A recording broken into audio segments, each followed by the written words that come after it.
Today, we're going to build a submarine using 4 Lego pieces. These are all the pieces you are going to need. In the description of this video, I left the piece names, count, and design IDs.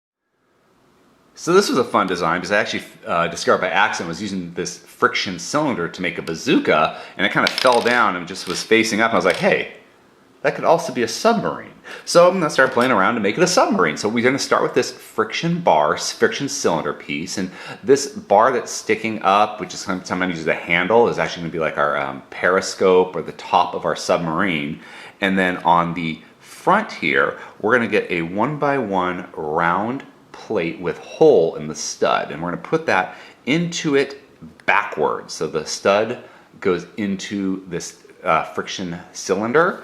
And the reason we're doing that is because our next piece is going to be this little light piece, this light bulb piece with the pin, and that's going to go into that plate we just put on, and it gives it a nice little smooth rounded front to create our submarine. And you know, we could stop there, but I want to make it look a lot different from the other submarine I did and the bazooka. So to do that, I grabbed one of these little track pieces. So this is like a track tread, you know, for your tanks. They usually use these little tread pieces.